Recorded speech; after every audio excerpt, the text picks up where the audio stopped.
নমস্কার বন্ধুরা, আমি কোজাগরি আবারও চলে এসেছি তোমাদের কাছে একটা ভিডিও উপস্থাপন করতে।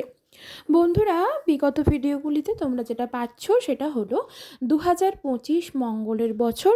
এই মঙ্গলের বছরে কি করা উচিত, কি করা উচিত নয়। অবশ্যই এই বছর হনুমানজির বছর। হনুমানজি সকলকে দয়া করেন, সকলের কৃপা করেন যদি তার নাম জপ করা যায় এবং তার প্রতি তুমি নিজেকে সমর্পণ করো, যদি তার পুজো করো। সমর্পণ করবে কিভাবে? পুজো করে। আমরা সকলেই জানি মঙ্গলবার আর শনিবার হনুমানজির দিন। বিশেষ করে মঙ্গলবার হলো হনুমানজির দিন। যেহেতু 2025 মঙ্গলের বছর, সেহেতু বজরংবলীর কৃপা লাভ করার জন্য এই 4টি উপায় করো, যার ফলে তোমার শরীরে রোগ মুক্তি ঘটবে, তোমার কর্মে বাধা দূর হবে, ঋণ মুক্তি ঘটবে এবং শত্রু নাশ হবে। তার সাথে সাথে গুপ্ত শত্রু দমনও হবে।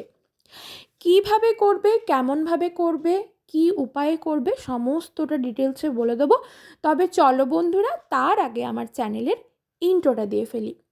যারা ইউটিউব থেকে দেখছো তাদেরকে জানাই আমি ওমের মা চ্যানেল থেকে সবাইকেই সুস্বাগতম। আশা করি সকলে খুব ভালো আছো, সুস্থ আছো। আর যারা আমার ফেসবুক পেজ কোজাগরি ঘোষ এইখান থেকে ভিডিওটা দেখছো তাদেরকেও সুস্বাগতম জানাই। বন্ধুরা, ভিডিওটা ভালো লাগলে একটা লাইক আশা করব, শেয়ার করে দিও আপনজনদের সাথে। আর যদি তোমাদের কিছু জানার থাকে অবশ্যই আমাকে কমেন্ট করো, আমি তোমাদের কমেন্টের যথাযথ রিপ্লাই দেবো।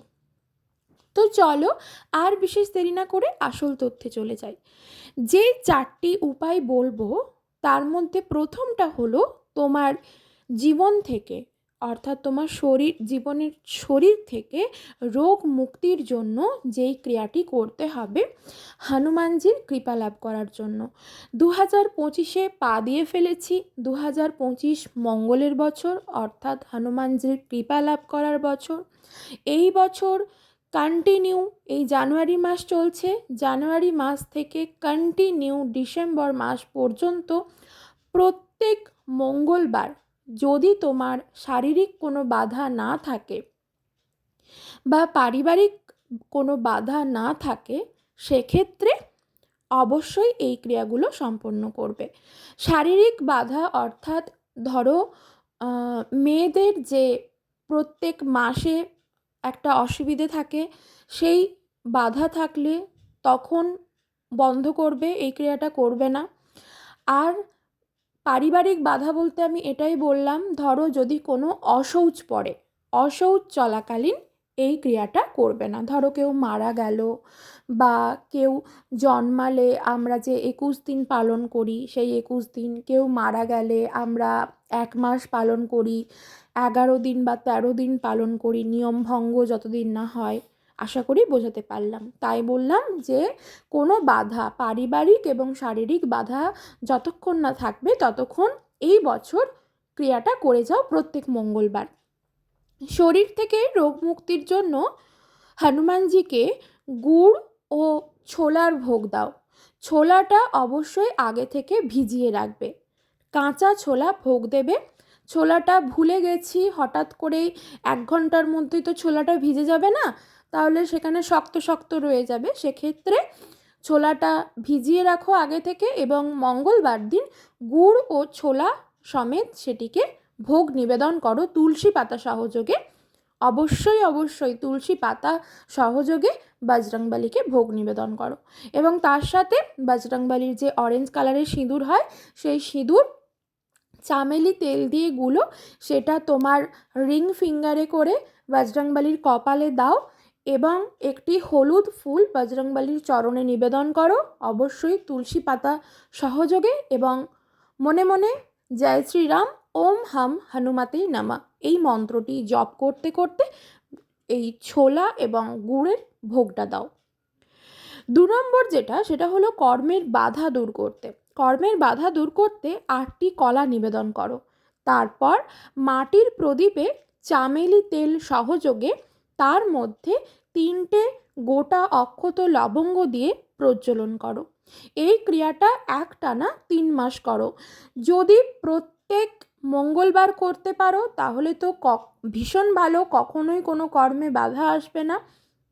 যদি প্রত্যেক মঙ্গলবার সম্ভব না হয় সেক্ষেত্রে হয় 3টে নচেত 5টা মঙ্গলবার করো, তার মধ্যেই তুমি ফললাভ করবে। কিন্তু যদি প্রত্যেক বছর মানে পুরো বছরটা করতে পারো, প্রত্যেকটি মাস, প্রত্যেক মাসের প্রত্যেক সপ্তাহে প্রত্যেক মঙ্গলবার যদি করতে পারো তাহলে ভীষণভাবে উপকৃত হবে। আমি তোমাদেরকে তোমাদের সুবিধার্থে হয় 3 মাস নয় 5 মাস ক্রিয়াটি করো, কর্মে বাধা দূর হবে। 8টি কলা নিবেদন করো, তার সাথে মাটির প্রদীপ চামেলি তেল সহযোগে প্রজ্বলন করো সাদা তুলোর সলতে ব্যবহার করে, এবং তার মধ্যে ওই প্রদীপটির মধ্যে 3টি গোটা অক্ষত লবঙ্গ দিয়ে দাও। 3 নম্বর যেটা, সেটা হলো ঋণ মুক্তি। ঋণ মুক্তি করার জন্য অবশ্যই করে বজরংবলীর পছন্দের ফুল যেমন জবা, তেমন বজরংবলীর পছন্দের ফুল কিন্তু গোলাপ, লাল গোলাপ। অবশ্যই করে ঋণ মুক্তির জন্য লাল গোলাপের মালা ভগবানকে একটি নিবেদন করো। যে কোনো বজরংবলীর মন্দিরে গিয়ে তুমি নিবেদন করে আসতে পারো। যদি মন্দিরে গিয়ে নিবেদন করে আসতে অসুবিধে হয় বা বাড়ির সামনাসামনি কোনো হনুমানজির মন্দির না থাকে, সেক্ষেত্রে তুমি তোমার বাড়িতে বজরংবলীর কোনো চিত্রপট বা বিগ্রহ বা মূর্তি তার রেখে তার চরণে একটি লাল গোলাপ অর্পণ করো, দেখবে ঋণ মুক্তি ঘটবে। শুধুমাত্র ঋণ মুক্তি বলে নয়, অবশ্যই তার কৃপা লাভ করার জন্য কিন্তু এই ক্রিয়াটি করতে পারো প্রত্যেক মঙ্গলবার। ওম হাম হনুমাতে নামা এই সহজ মন্ত্র সহযোগে। 4 নম্বর যেটা, শত্রু নাশ করতে। তোমার যদি প্রচুর পরিমাণে শত্রু থেকে থাকে যারা তোমার অহরহ ক্ষতি করে চলেছে, তাদের নাশ করতে বজরংবলীর নাম স্মরণ করে জয় শ্রীরাম বলে এবং ওম হাম হনুমতে এই মন্ত্রটি মনে মনে বলতে বলতে যে কোনো গরিব মানুষ যারা খেতে পায় না, যাদের অবস্থা খুব খারাপ, এমন কোনো মানুষকে প্রত্যেক মঙ্গলবার কিছু না কিছু দান করো। সেটা একটা বিস্কুটের প্যাকেট হতে পারে, একটা পরনের কোনো জামা হতে পারে, তাকে পরনের জামা দিলে মানে জামা দিলে কিছু, বা তাকে 1 টাকা দিলে, 10 টাকা দিলে, 50 টাকা দিলে, বা কোনো খাবার কিনে দিলে, ঠিক আছে? যে কোনো কিছু দান করো একটা গরিব মানুষকে, তবে সেই মানুষটি যেন সত্যিই গরিব হয়, ঠিক আছে? কারণ এখনকার দিনে এই রকম মুখোশ পরা মানুষ অনেকেই বেরোয়, যারা গরিব নয় কিন্তু তাদের স্বভাবই ভিক্ষা করে খাওয়া। এমন নয়, যাকে তুমি দেখে বুঝতে পারবে যে সত্যিই এরা গরিব, এদের সত্যি প্রত্যেক দিন চলাচল করতে একটা অসুবিধে হয়, এমন কোনো মানুষকে প্রত্যেক মঙ্গলবার এই সারা বছর কিছু না কিছু দান করো, একটা বিস্কুটের প্যাকেট হলেও দান করো। বোঝাতে পারলাম? এরপর সবার লাস্টে যেটা বলবো সেটা হলো গুপ্ত শত্রু দমন করতে।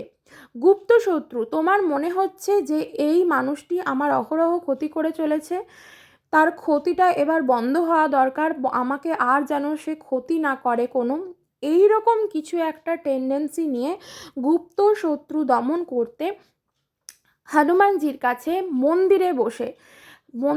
হনুমানজির মন্দিরে গিয়ে, অবশ্যই এটা মন্দিরে করতে হবে, একটি চামেলি তেল মাটির প্রদীপ সাদা তুলোর সলতে সহযোগে প্রজ্বলন করো চামেলি তেল সহযোগে, এবং 108 বার হাত জোড়ো করে চোখ বন্ধ করে ওম হাম হনুমতে রুদ্রমাকায়া হম ফট স্বাহা, ওম হাম হনুমতে রুদ্রমাকায়া হুম ফট স্বাহা, স্ক্রিনে মন্ত্রটা দেখতে পাচ্ছ, এইভাবে 108 বার বলো, দেখবে গুপ্ত শত্রু দমন হয়েছে। সকলে খুব ভালো থেকো, সুস্থ থেকো, সাবধানে থেকো।